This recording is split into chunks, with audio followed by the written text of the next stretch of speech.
Good evening, everyone. Marinara sauce. It's a simple dish, but a staple in so many key recipes. And I've tweaked this following recipe over the last few years. It's a favorite in my household. It gets requested a lot by those who try it and want to see the recipe and kind of the additions I've made to it. So I'd love to take it through to you tonight. Let's again see how simple it is. Let's go. So the way to start any good base sauce, Italian cooking, is your onion base. So today we're just gonna use onion, 4 or 5 cloves of garlic, and some celery. Of course, the Italians may call it sofrito, and they'll add some carrots to it. I don't usually do that, so for now we'll just stick with this. After that, we're gonna be adding our canned tomatoes. So for today's recipe, I'm gonna use 4 of these 28 ounce cans. I get it from my local Italian store, a couple different flavors. I like this brand, they work great. So I have to start by dicing our onions. Little cutting trick that some of you may have picked up. I'm going to slice the onion across like this. Do another one, and you're going to get a nice cut. And the more confident you can do, the more faster you can cut. I still go pretty slow. And same with the other side. Obviously, I'm going to do the same with the celery. And the same with the garlic. Smash this piece with the knife like this. Peel comes off nice and easy like that.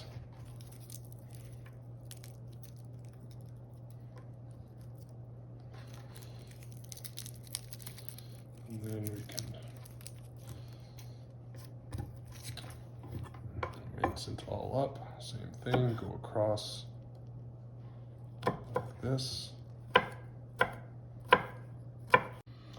And when you're done, you're gonna have a nice bowl of finely sliced sofrito that we're gonna use for our base. We're gonna preheat our Dutch oven, and we're gonna add it to that.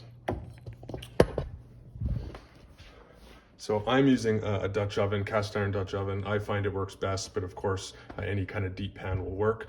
So I'm gonna add some oil to this, preheat it on medium before adding the onion mixture. So for the next step, I'm actually gonna use a food processor because I'm gonna take this can here that's full tomatoes and grind them down into pulp. Now, you could do this in the Dutch oven after and use an immersion blender or something. I just find it easier to do it first. So let's add the tomatoes, and I can get 3 cans at a time in the size of mine.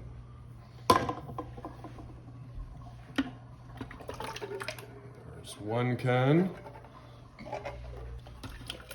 2 cans,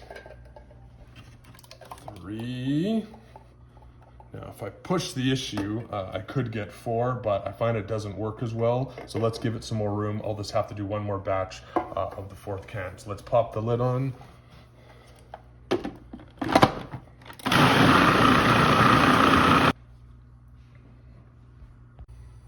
So I have a couple tablespoons of oil just heating up. Don't have to let it preheat too much. I'm gonna go ahead and add my onions. And of course, as always, you salt as you go. So some salt. I'm gonna add a little bit of pepper, just a little bit.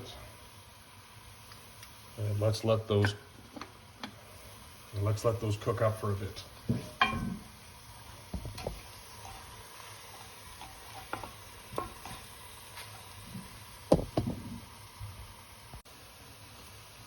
Okay, they've been frying up now for quite a bit. Obviously the secret with garlic, don't want to burn the garlic. So as soon as I can start to smell it, I'm going to add in my tomatoes. And to be fair, I don't know if it's possible to add tomatoes without spraying them everywhere. But we're going to try. Well, pretty good that time, actually. There we go. Gonna give them a nice stir. Get everything together. Now, gonna put my lid on and bring it to a simmer.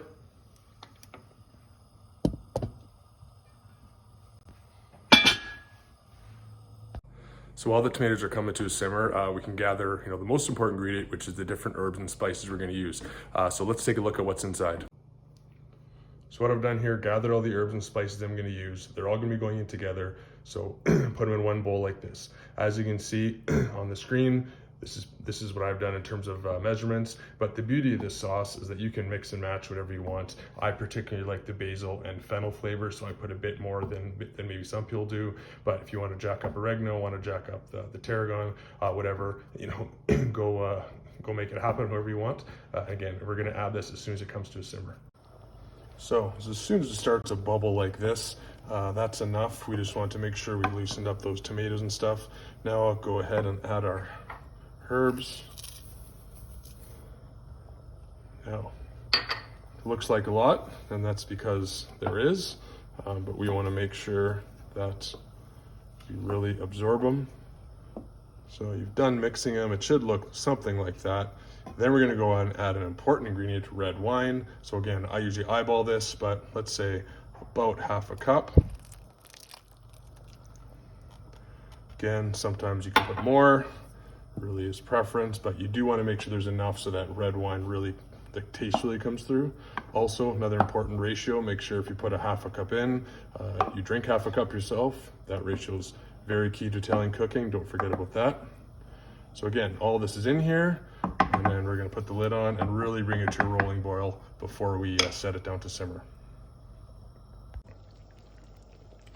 Okay, we are bubbling, so just going to make sure we stir it around.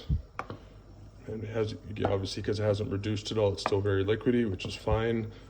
That's going to solve itself in a few hours. And like all good sauces, we're going to put this down to a simmer.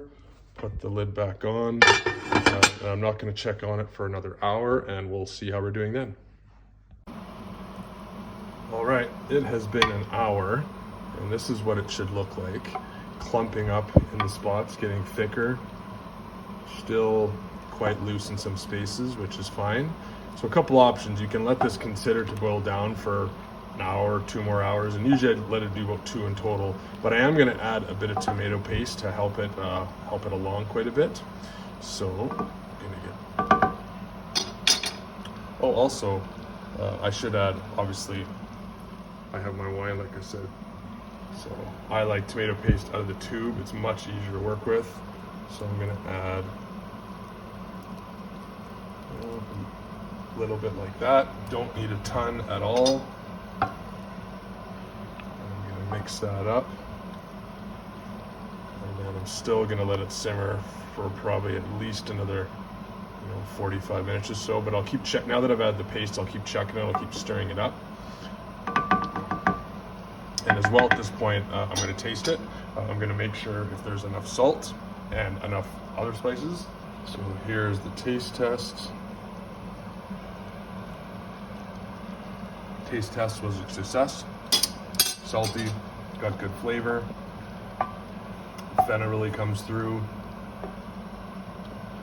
And all right, let's let it sit and do its thing.